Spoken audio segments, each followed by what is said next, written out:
It's almost. All right, you ready? End-stage renal disease, okay?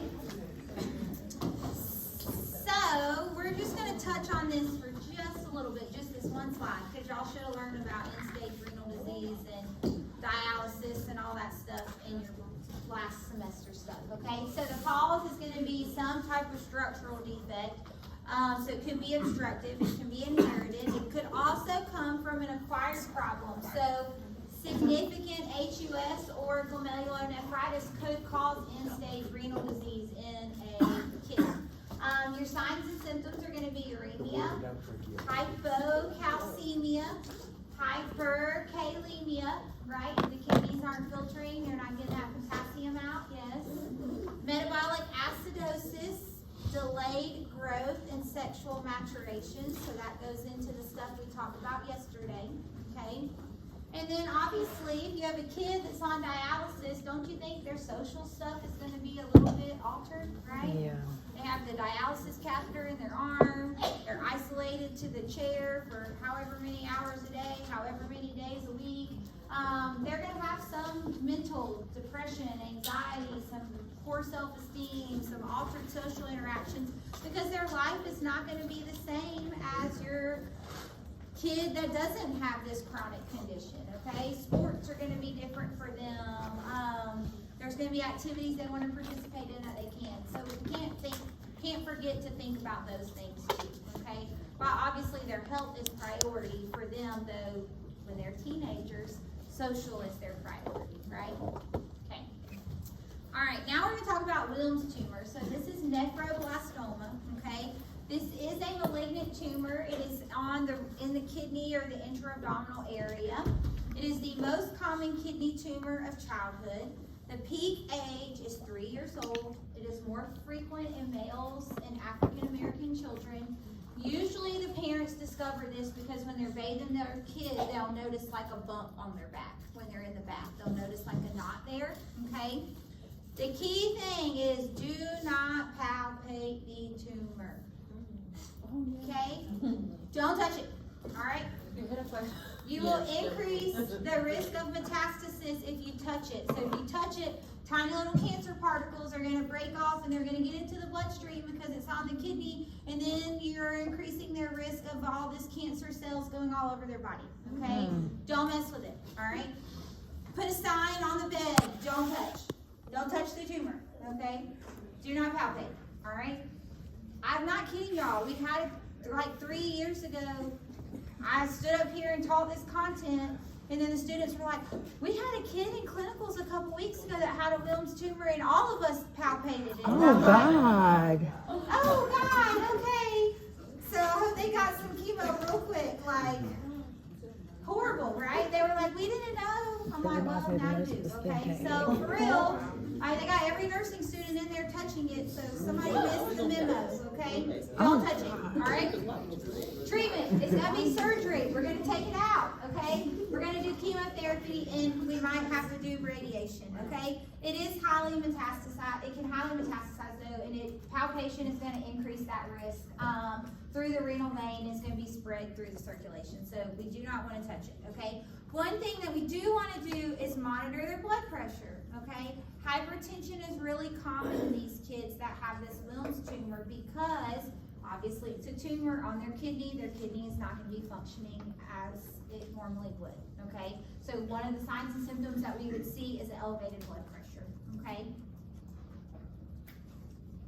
All right, external defects. So we're going to talk about a few: phimosis, hydrocele, hypospadias, undescended testicles, and testicular torsion, okay?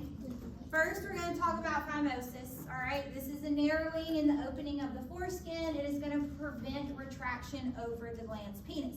This is normal in infants and young boys. I told every single one of y'all in SimLab, do not retract the foreskin, right? Okay, this is why. So over a period of time, it will gradually gradually become retractable, all right? So by their teenage years, by the time they hit puberty, they should be able to retract this, okay? It can obstruct blood flow. It can cause some dribbling or have like a balloon foreskin. So there are, some things that can happen because of it not being able to be retracted, but we don't worry about it, okay? Then everybody's question was, well, how do you clean it? You just clean what you can see, all right? That's it. All right, so we do not want to forcefully retract it because by doing this, we can cause breaking of adhesions, we can create scarring, we can cause pain to the patient, all right? Paraphimosis is when the foreskin is retracted and then we can't get it replaced, okay? So we retract it and it gets stuck, all right? And then when it gets stuck, then it is basically creating a band around the head of the penis, which can then obstruct blood flow. So this then becomes a urological emergency, okay? They have to go in and fix this, or that patient may lose blood flow to the tip of their penis, okay? All right, a hydrocele is just simply fluid in the scrotum, okay? It is the most common cause of painless swelling in children. Most of the time it's going to self-resolve. They will do surgery if it's still there. So here's a picture of like what a normal testicle should look like. Here's what a hydrocele can look like. This is what they did. So this is literally just like a pin light on the scrotum of a little baby, and you can see like all that fluid around the testicle, okay? It a lot of times is unilateral, meaning like one testicle looks normal and one is like hugely swollen, okay? So there can be like some very big differences there, all right? Nothing to worry about though, it's gonna fix itself. The fluid will absorb and go away. Hypospadias or epispadias. So this is an opening, so your urinary opening is not where it's supposed to be. It's either at the top of the penis or it's at the bottom of the penis, okay? For this though, the main thing is avoid neonatal circumcision. Okay, so when they go in to correct this around 6 to 12 months, then they actually need the foreskin to do the corrective surgery. So what they're going to do is they're going to use that foreskin to help them move that urinary meatus to where it's supposed to be. Okay, so if we cut the foreskin off, then they have to actually use a skin graft to be able to correct this. Okay, so if we leave the foreskin, then they just simply cut it off, use that tissue, and they do the surgery and fix everything, okay? So the baby gets circumcised at the time of their surgery, all right? I have seen some really crazy looking things, like, because you can't retract the foreskin, right? So the doctors will actually go in, they make that first cut to do the circumcision. I know y'all saw circumcisions. Every single physician that did those should have looked to see where the urinary meatus was before they proceeded with the circumcision, okay? So like this little baby here, you can see like they kind of cut some of that foreskin. You can see that just doesn't look right, right? So that's the same thing. I've seen it a lot. They'll actually go in, they cut the foreskin, and then they stop. So then the baby has this like slit in the foreskin. So the foreskin's like all flapped open, but they can't proceed with the circumcision because they need that surgery. They need that skin for the surgery down the road, okay? But they didn't know the urinary meatus wasn't where it was supposed to be until they made that initial cut to do the circumcision, okay? But y'all should have seen every single physician, and you might not have noticed them do it, but they should have done it, okay? Standard practice, all right? Now, why do they fix it? Because it can affect their urinary stream, it can affect fertility, so there's reasons why they fix it, okay? Yep, Emily? So how do they learn that they have this if they're not one that was going to get circumcised? They may not. So if you were not going to get circumcised and then you have like a 12-month-old baby and we haven't been able to retract their foreskin, we may not know that they have this until they get older and the foreskin is actually able to be retracted. So they actually might not be 6 to 12 months getting this surgery. They might be, a 8, 9, 10-year-old little boy getting this surgery. Yeah. Yeah, good question. All right, undescended testicles. Okay, so we talked about how the testicles are formed in the abdomen. They go down into the scrotum through the urinary or the inguinal canal. So preemies, a lot of times they are going to have undescended testicles. Term babies about 5% of the time. The testicles should start moving towards the scrotum. It said, your book said, around the 7th month of pregnancy. Okay. All right, so that's why preemies, right? If they didn't make it to that 7th month of pregnancy, okay? So we diagnose this by just palpating. Can you feel both testicles, okay? They may descend spontaneously until about 6 months of age. Surgical treatment if they are 1 to 2 years of age, okay? We do surgical treatment, so they go in and retrieve the testicle from the abdomen, they pull it into the scrotum, because if we leave it in the abdomen, we just increase that child's risk of testicular cancer. And if they get testicular cancer of a testicle that's in their abdomen, it's gonna metastasize, right? Okay? So they have to go in, number 1, for fertility reasons too, but also number 2, to decrease their risk of testicular cancer, okay? They have to go in and pull that testicle down into the scrotum. So I showed y'all how to palpate, right? Okay, that's why it's important, all right? All right, testicular torsion, that's a gross picture, but you can see here where the testicle is twisted and it's there's no blood flow there, okay? That's the normal one, it has blood flow. This is the abnormal one. You can see where it's purple blue, it's not getting blood flow, okay? What happens here is the testicle is literally twisting within the scrotum, okay? See it there? Twist, it's getting tied in a knot, okay? Most common, we're gonna see this between 12 and 18 years of age. Signs and symptoms: sudden severe scrotal pain, okay? Swelling of the scrotum. They will be abdominal pain, nausea, vomiting. If you're a male, you've been hit in that area, it's the same sort of like doubled over kind of feeling, okay? That's what the patients look like. They're puking, they are so sick, okay? The testicle is not gonna be in its normal position. So if by some chance they can tolerate you trying to palpate it, you're gonna feel that one is lower and one is higher because the twisted one is not gonna be as low, okay? Diagnosis, you can pretty much diagnose this clinically, but officially we would want to ultrasound and make sure that we see that twist there. This is a surgical emergency, okay? We need to act fast. If we don't act fast and get blood flow back to that testicle, then that boy is gonna lose that testicle, okay? Which is gonna affect fertility. It then affects sports, because then they tell them that they shouldn't play contact sports because their risk of losing the second one is higher, and then they have no chance of fertility later on in life. So it definitely can affect their life if we don't act fast and get this surgically corrected, okay? They have about 6 hours to fix this, okay? If they have to remove the testicle, then they'll usually put like a prosthetic testicle in there, okay? They'll put a prosthetic. For aesthetics. Alright, and then the last thing is just like a little FYI, just talking about how to treat hyperkalemia. You should have learned this in pharm and cato and all the things last year, right? But calcium protects our carbs, right? Bicarb is going to bring it down. K-exalate, yes. Glucose and insulin, yes. And then dialysis, yes, right? So these are our options for treating hyperkalemia, okay? Because when our kidneys are not functioning, our potassium is going to be high because it's not, your body's not getting rid of it, yeah? Yes. Okay, all right. Any questions about GU? Yes, Stephanie? What causes the torsion? It just happens for any reason. So it's not like a specific injury, like they got hit there and it happened. It's just something happens and it twists. Yep. All right, y'all ready for infection? No, it's okay. It's like a review. Woo.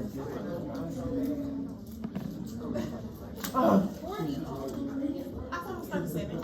It is for y'all. Okay. Oh, I heard say. It's like how much? How much is it for us? It's 7. It's 7. 37. Oh, Half of these are copy paste. Just wait. it's just the numbers. That's it. It's a review On top of the 100. for your receipt. 180.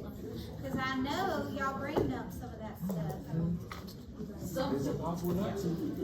Alright, common pediatric infections. Alright, meningitis. We've already talked about it, right? Okay, but we're focusing on the neonatal. Alright, we did the neonatal meningitis scenario in SimLab, yes?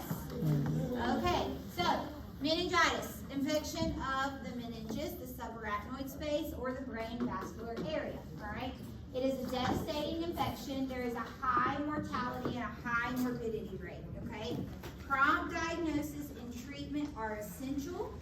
Incidence or mortality have declined, morbidity remains unchanged. What are they going to show up like? They're going to have irritability, a bulging fontanelle, nipple rigidity, maybe even seizures, okay? These are usually late findings, though, that are associated with very poor outcomes for the child, all right? So, how do we know, what do we treat this as? Bacterial, always, right? How do we know if it's, thank you, LP, right? All right, so, suspects, Group B strep, yeah, they got that from their mom, okay? E. coli, also came from their mom. Listeria, from their mom. HSV, that would be the viral form, but it came from their mom, yeah? And then strep pneumonia, all right? Diagnostic, we're doing a CSF culture. We're doing blood cultures, yes. We talked about those in SimLab. We're doing urine cultures, yes. We may or may not do surface cultures, so we swab the baby's skin for HSV, okay? CBC, yep. CRP, yep. Remember, that's an inflammatory marker. It tells us there's some form of inflammation or infection. We just don't know where.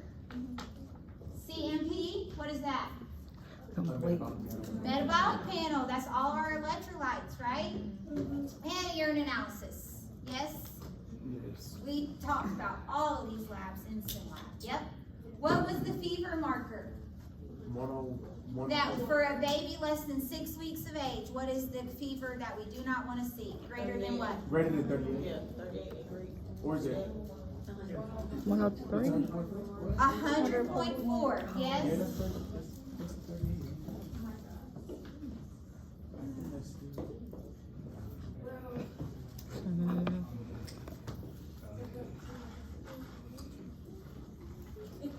Right? Okay. Precautions. What precautions do we do for neonatal meningitis or meningitis in general? Droplet. All right. Okay. There was a cool activity I saw on the internet where you like did all the diseases and you like set up the equipment and y'all had to put on the right droplet or contact or whatever. But I just feel like y'all were over this week, so I wasn't gonna torture y'all by doing that. Okay. But it was fun. I thought it was fun, so I might move it to the beginning part of the semester. But yeah, I was like, oh, that would be so cool. But then I was like, they're gonna hate me. Okay, so fever. Okay, notice though that this says neonatal. Yes. All right. Neonate is a what? Newborn. Less than 28 days. Yeah? Okay, because the next slide is going to say infant, okay? So, fever or hypothermia. That's our SimLab patient, right? Yeah, they were cold, yes? Cold is what? It's bad. Less Oh, than less than what? 37. Okay. All right, irritability or lethargic. Hypotonic. Fever or feeding intolerance or vomiting. So maybe they won't eat, or what they do eat, they throw up. Okay? Respiratory distress. Did our SimLab baby have respiratory distress? Yeah. Shallow breathing, yeah. Apnea can happen too, okay? Bradycardia, hypotension, poor perfusion, seizures, fontanelle, nipple rigidity, jaundice. Oh, there's that hypoglycemia, hyperglycemia, and diarrhea. Okay? These can all be signs and symptoms that you'll see with a baby with meningitis. Okay? All right. Tell me about this patient. So, we are in the ER. We have a nurse, a newborn, who's 2 weeks old. They come to the ED. Their temp is 100.8 at home. Mom reports the infant has been fussy. They're not eating well for the past 24 hours. When we ask about the medical history, Mom reports that the baby was born vaginally. She did have Group B strep, and she received 1 round of antibiotics, but only 1 hour prior to delivery. What's considered adequate treatment for Group B strep? You have to have at least 2, right? 2 doses. What's the time frame though? 4 hours. Four Good. hours. Okay. So is that adequate treatment? No. No. All right. So tell me, what are the actual cues that we see? So what are the red flags within that statement? The fever. Okay, so we got the fever, right? Yes. The not eating. Not eating, Yeah, the fussy, so kind of irritable. fussy, GBS positive, vaginal. Okay, what else? They didn't receive the antibiotics correctly. Antibiotics. What else? That's all. The 2 weeks of age is a big red flag, right? If I had a 12-month-old that came in the same situation, am I going to be worried? No, I'll be like, who cares that you had GBS, your baby's 12 months old, right? Like, yeah, right? We don't care at 12 months. 2 weeks though, we do care, yes? Right. Okay? All right, what are the potential cues? So what are the potential things that could be wrong? Think about it. What do you foresee? As the nurse, what would you be looking for in your assessment? What things might you expect to see if you went in to assess Jaundice. this baby? Jaundice. Maybe. I don't know. They wouldn't be moving. They would be hypotonic. Crying. It's right there. I just gave you all those things. That's hypotonic. Right? What would we expect to see? Crying. Fussy. Okay. What else? Fontanelle. Thank you, Kate.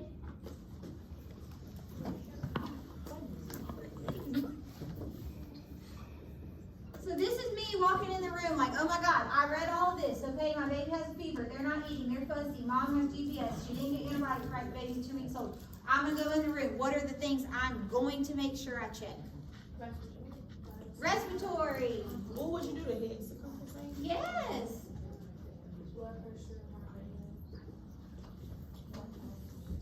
What do we expect would happen with the blood pressure and heart rate? Low. So low blood pressure, high heart rate. Maybe, yeah. What else?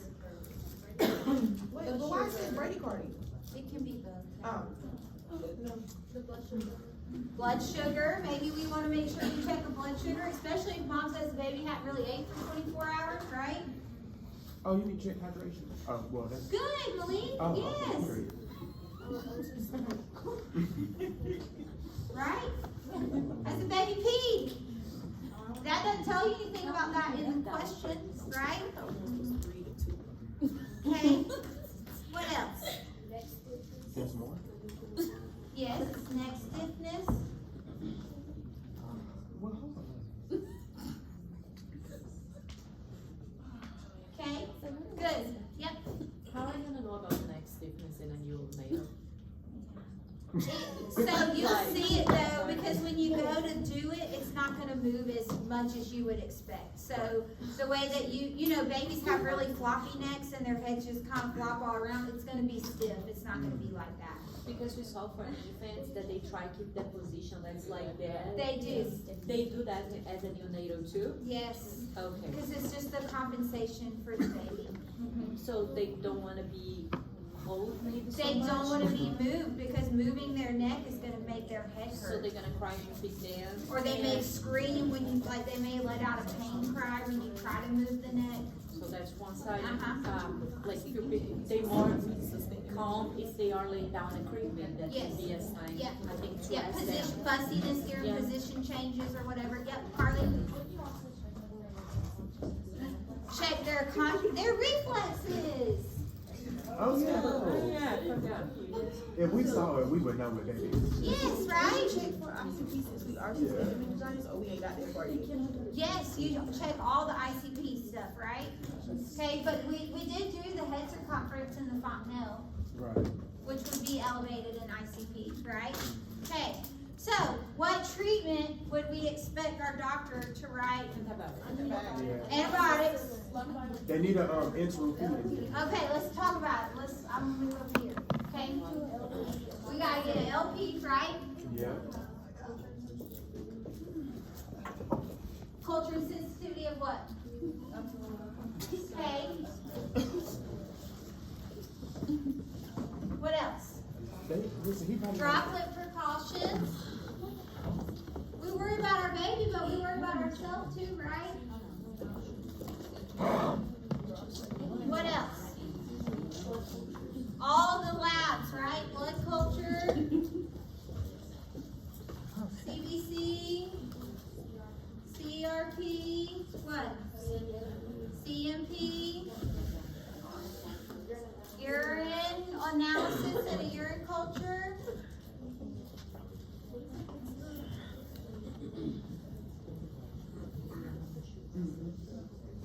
All right, that's it, right? Okay, how about? Yes, that's only if mom would be HSD positive. We were worried about HSD. IV fluids, yes? Yes. Okay, all right. What is that? Wait, but when they increase, no, that's what they increase the ICP. But they're risk Not of if we do dehydration. it, not if we do it at a slow rate, low and slow. They do fluids. But we know they haven't ate in 24 hours, their sugar's probably terrible, okay? They may not have peed. So we know it, the smaller the baby, the more at risk for dehydration they are, right? So fluid and electrolytes definitely gonna be important. So even though they're at risk for ICP, we still would be monitoring and administering low and slow IV fluids, probably not boluses, okay? Emily?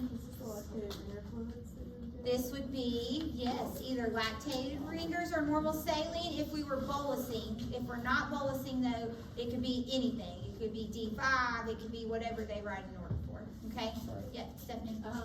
About the reflex, they can do the fancial reflexes even with the neck rigidity. You can do the newborn reflexes even with the rigidity. Now, the patient may not cooperate for the reflexes, but we can attempt to do them, yes. And it doesn't mess with the, we can do for ICP too. You should be cautious in some of those reflexes for ICP, increased ICP for like a head trauma type reason. But for this purpose, yes, you could do the reflexes. And what pain medications I can use for this age? What pain medications? Probably only Tylenol. Yep. Okay, because they can't get ibuprofen yet because under 6 months their kidneys can't filter it, right? Okay. They can do a this one with this age. Lily? I was gonna say, or do we do seizure precautions, and if so, what does that look like? We do seizure precautions. What does the seizure precautions look like on a baby? So decreased stimulus, right? Clustering our care, yes. Suction, you would have all your suction, your cardio resuscitation sheet, your oxygen, bag valve mask, all of that at bedside.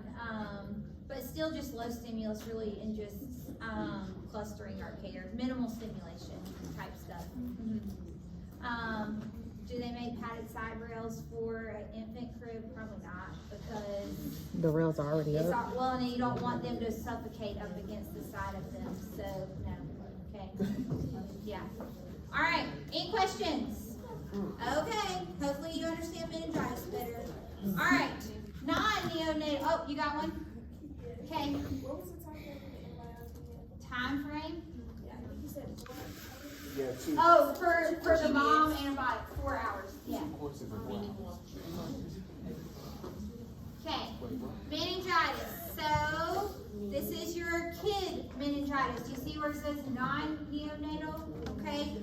Our treatment is not very different, right? So we have CSF cultures, blood cultures, urine cultures, all the same labs, okay? You're still gonna see the same thing. So high protein on our CSF, low glucose, white blood cells, maybe cloudy, maybe gram-stain positive if it's bacterial. We are gonna treat the same, antibiotics first line, right? If our culture comes back that it's not bacterial meningitis, then we may switch to an antiviral or even an antifungal if they have a fungal meningitis, okay? But first step first, always treat bacterial, okay? And then we adjust our treatment based on that. Precautions as indicated, so safety is always gonna be our priority. Sometimes they will discontinue the precautions because technically after 24 hours, of antibiotics. They're not contagious anymore, but I've never once seen them discontinue the precautions for a patient. Like when you come in and you get assigned droppable precautions, you just stay that way until you go home, okay? All right, signs and symptoms. You already have these on your neuro lecture, but I'll be glad to read them off to you if you want me to. No. They the same, right? They're the same, it's Okay, yeah. copy paste, okay? It's that list of 13. Yeah, no, it's okay. Okay. What is our goal though for meningitis? Treat the infection, right? Keep ICP reduced, because if they get increased ICP, they're gonna have poor brain perfusion, yes? Yes. Fluid volume deficit, control their seizures, right? And then prevent any injuries if they do have altered level of consciousness or seizures, okay? Right? We don't want them falling out of the bed and breaking their arm or leg or whatever because they thought they could get up. Okay, all right. Now we're gonna talk about conjunctivitis, okay? So pink eye, all right? This could be bacterial, could be viral. The usual suspects are gonna be the same viruses or bacteria that would cause an ear infection. So our sinuses, our eyes, our ears, everything is all connected, right? Okay. So antibiotic drops are going to be our first go-to. If that doesn't work, we may do oral antibiotics, okay? Ointments are going to be preferred for your younger kids or infants. Drops, you're going to put them in the corner of the eye, have the patient open the eye, the drops run in, okay? Warm your drops in your hand prior to administering, all right? All right, ear infection. We already talked about this too, but acute infection of the middle ear. So this is your normal ear, this is your infected ear, okay? We know why kids get ear infections, right? Their eustachian tubes are more horizontal, gravity just pulls the mucus back that way. Amoxicillin is our first line of defense, okay? Sometimes if they don't have a fever, we can do watchful waiting, all right? At 2 weeks, they should have an ear recheck. If they have recurrent ear infections, then we would do hearing and speech consult, maybe consider tubes at some point. All right, otitis externa. Again, we've talked about this one. That's infection of the outer part of the ear. Extremely painful on exam. That's how you're going to be able to tell the difference, right? You can't touch the side of their face. You can't touch behind their ear. You can't touch their outer ear. Our usual suspect is going to be Pseudomonas. Our drop of choice is going to be ciprofloxacin, and then these kids are definitely going to need Tylenol and Motrin for pain, okay? This is going to be more your older kid, because this is swimmer's ear, so they have to be able to swim to get this. This is not going to be like a little baby, okay? Yep. Was this in our respiration? It was. It's a direct copy and paste, yes. Okay? Same with this one. There are a lot of them that are not, but the first few slides are. Pharyngitis, tonsillitis, viral, or strep, but Chanel, y'all might have forgot this. Yes. And it might be on your HESI on Friday. That's why we're repeating it. Okay. Infection of the pharyngitis or the tonsils, right? Can be strep or can be a virus.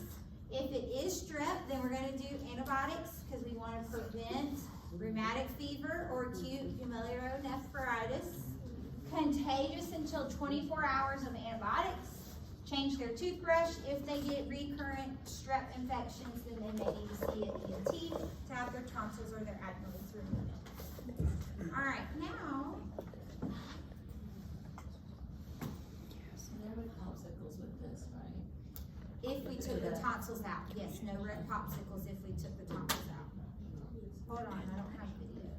I mean, I don't have full. No, the 5th is a Friday.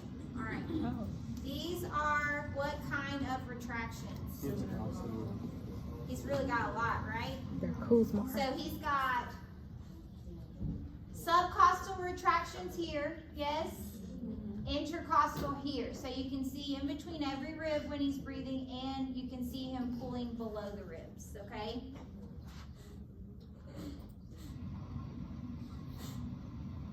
And he's older. This isn't really a baby. This is like an older, like toddler, preschool age kid, okay? So I would say that's what your asthmatic patient is going to look like, okay?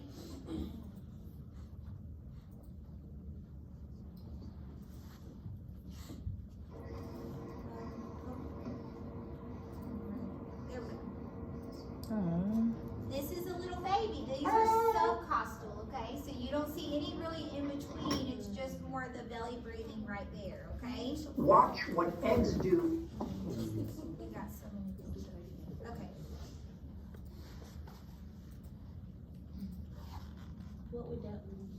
That one's gonna be like your could be like your RSV type patient, but that's gonna be more of your mild RSV patient, not like the one that stays at home, not the one that's inpatient in the hospital.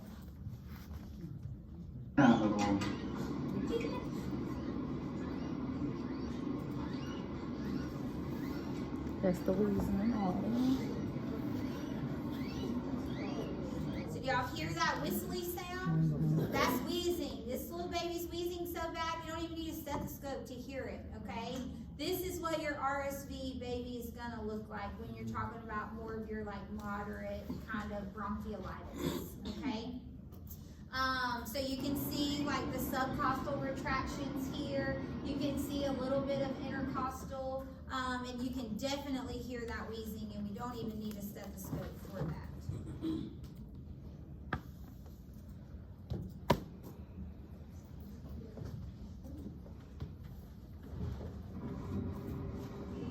This. That's suprasternal. What would we see that for? Croup. Croup or RSV, right? Oh, Whooping nasal, cough? something like that. epiglottitis, okay? Right?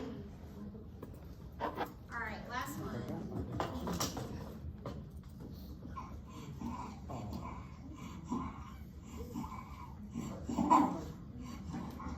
Okay, so you can see the subcostal, you can see the intercostal. You can hear a wheeze on that baby, but you can also hear some rhonchi too. So you hear that like where the mucus is moving around, that's kind of that rhonchi sound, okay? But you can also, if you listen really, really close, hear a little bit of a fine wheeze there. So this is gonna be another like bronchiolytic RSV baby presentation.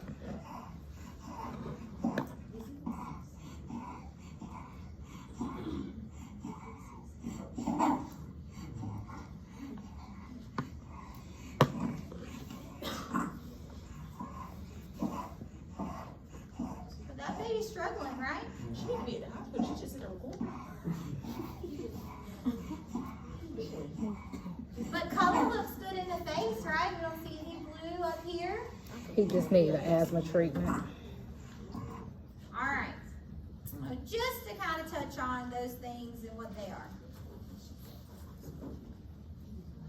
Before we go into this. Okay, so bronchiolitis, obviously common. All kids are gonna have it before they turn 2, okay? Inflammation of and excess mucus production in the lower respiratory tract, all right? URI symptoms initially, and then we're gonna have the respiratory distress on what day? Wait, that's the 5th day. 3 to 5, okay? Between days 3 and 5, symptoms are gonna get worse, okay? The cough may linger and last for several weeks, even after everything else gets better. They may do a respiratory viral panel or a point of care RSV test. This is droplet secretion, so it lives on surfaces, okay? So you cover your mouth with your hand when you cough, you touch a doorknob, somebody else opens that door, and that's how you pass it around, okay? What do we do for bronchiolitis? Supportive care, right? Some Tylenol or Motrin for the fever, depending upon the kid's age. IV fluids if they can't drink by mouth. Saline suction their nose. Humidifier, elevate the head of the bed. High flow oxygen with Vapotherm, yes? Okay? But what we're not supposed to do, per the guidelines, are antibiotics, steroids, bronchodilators, or chest PT. However, you might see a bronchodilator trial, right? Okay. All right. Is that a gas exchange problem or a airway problem? Airway. Where's it both? It's a both problem, but it's mainly gonna be a breathing problem because the alveoli are gonna be so clogged with mucus that it's gonna affect gas exchange, okay? Because remember, the younger the patient, the more severe the symptoms, okay? Because they have less alveoli for gas exchange anyways, right? All right. I have a bunch of notes on here, but it's still a copy paste from the other lecture, okay? All right, flu. So, fevers, chills, sore throat, cough, congestion, headache, nausea, vomiting, malaise. This is obviously seasonal, okay? Droplet precautions. The thing about the flu is you are contagious before you even know you're sick, okay? That's why kids spread it like wildfire through the schools, all right? There is a medicine, so it's called Tamiflu. Some people choose to do it, some do not. So it does help reduce the severity of the flu and it helps shorten the course, okay? There are some things you have to know about it though. So you have to start it within the first 48 hours of symptoms for it to be effective, okay? It also has some pretty gnarly side effects. So nausea, vomiting, and hallucinations, okay? Like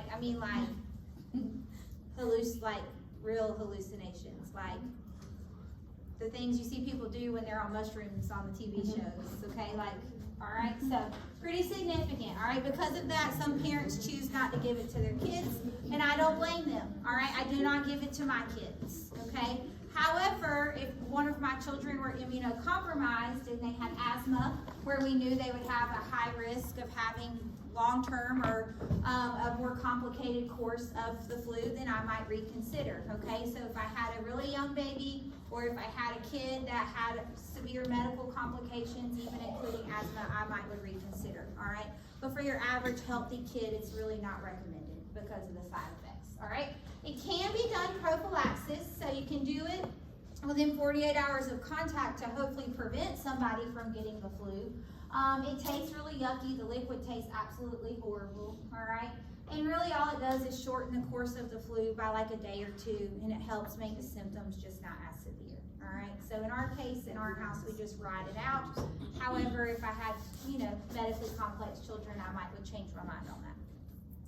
All right, the flu is obviously a vaccine preventable, or we get a vaccine for it every year, right? The thing about the flu vaccine though is they predict the strains that are going to be circulating, okay? So some seasons it works really well, some seasons it's not as effective, all right? Because scientists are trying to predict. The vaccine can be given to anybody over the age of 6 months of age, okay? Any kid that is between 6 months and 8 years of age, if they get a vaccine for the first time, they are actually supposed to get 2 vaccines that season, 2 flu vaccines. So they have to get one as a booster, and they're supposed to get a second one. There used to be an intranasal, which was like a live version of the flu vaccine for a few years. That one worked better than the injectable. It had more effectiveness. Then there were a few years where it had 0 effectiveness. And so it's still out there. You just don't see it done as much anymore. If a person has an egg allergy, then they have to use caution in getting the flu vaccine. Okay? Y'all should know all this, right? We just learned that doesn't matter anymore. It doesn't matter anymore. We still do it in kids. Okay. Mm-hmm. Yeah, Who taught you in community? Okay.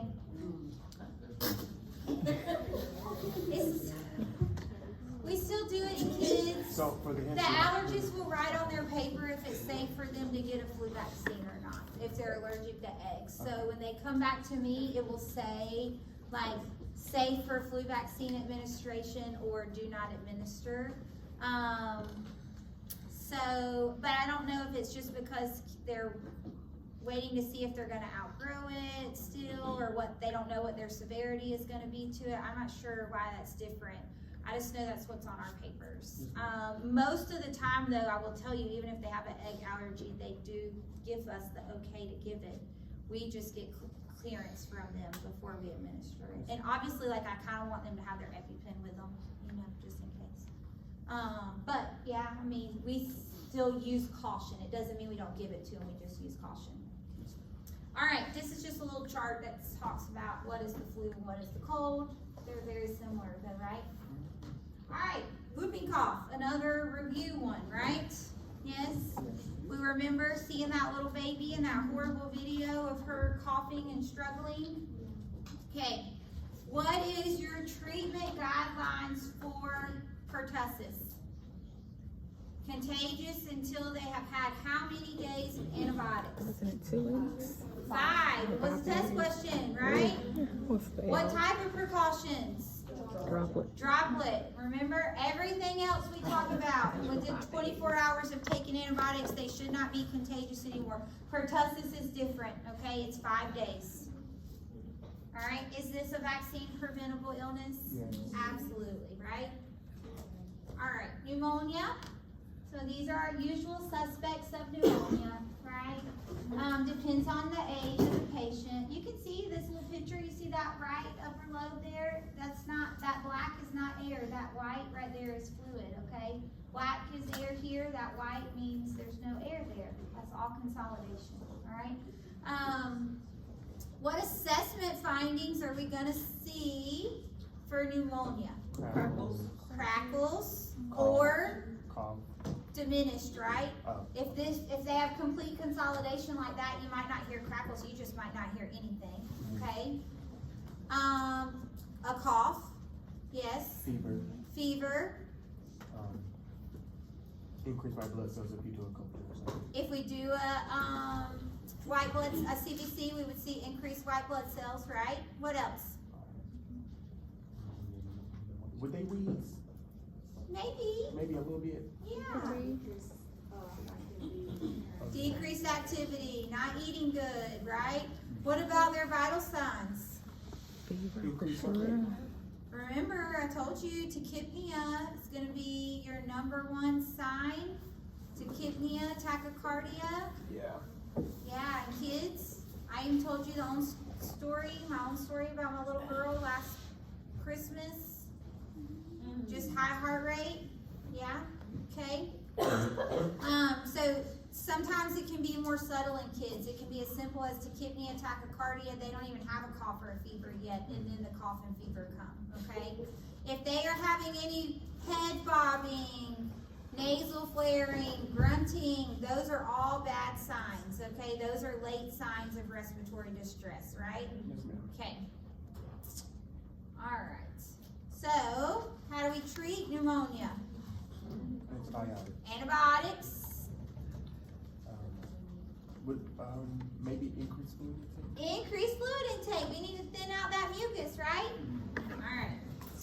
Gastroenteritis, we talked a little bit about this yesterday. So, abdominal pain, nausea, vomiting. Usual suspects are going to be viral. We can also have bacterial suspects. You can even have C. diff that can cause this too. Good hand washing. We don't really do medicine unless it's for C. diff. We just kind of let it run its course, okay? Main thing is keep them hydrated, right? If they have diarrhea, what's the diet called that we do for diarrhea? Rat diet, right?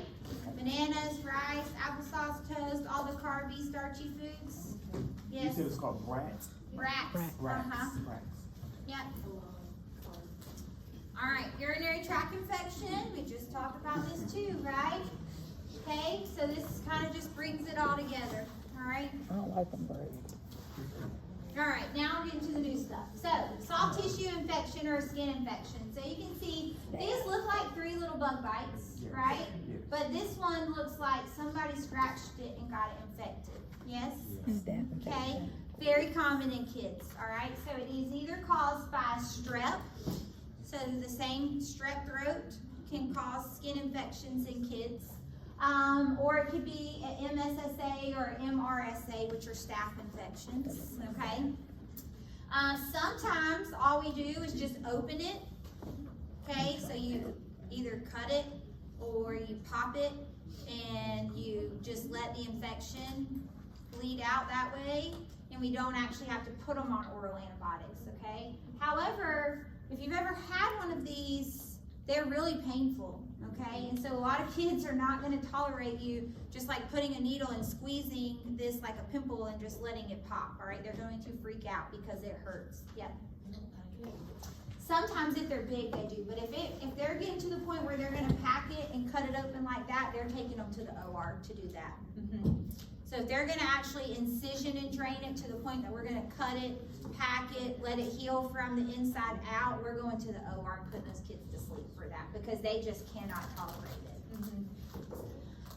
So sometimes what we do is we just do warm compresses and antibiotics, okay? However, if we don't have a culture and we don't know if it's strep or staph, then we might just be treating we're putting them on something and we're kind of hoping it gets better, okay? If it's still spreading after we've started antibiotics, that means we picked the wrong antibiotic, all right? So, most of the time, they're not febrile with this, it's just painful to touch, okay? Sometimes they can be febrile, and if that's the case, these are definitely the kids that are getting that surgery for incision and drainage. Contact precautions for these, okay? The medicine we typically do is clindamycin. It tastes horrible, all right? They have to take it 3 times a day for 10 days. It tastes terrible, and the concentration of it is 75 milligrams to 5 mLs, which means they have to take like a whole bunch of it. So it's like 15 cc's instead of like your other antibiotics might be like 3 or 4, okay, for their weight. It's just a bunch, okay? So compliance is sometimes hard for this medicine too, all right? Stephanie, did you have a question? This one is that one that the kid can have in the genitalia too. They can have, yes, they can have this in their genitalia too. It can be in their diaper area. It's just a boil, but it comes from some kind of open sore that then gets infected, okay? So I picked this picture because it looked like 3 little bug bites that he just scratched and got it. But I have seen them in the diaper area too, and that's usually probably from parents not washing their hands and changing diapers and stuff like that. They can have them more in daycares because of. Yes, because of them changing a bunch of diapers. Yep, she said they can get them more in daycares, and that's because they got daycare workers changing a bunch of diapers. Yeah. All right. Impetigo. You need a break? Yeah. Y'all need a break? I did, but we didn't. Okay, take a break. Come back in 10 minutes.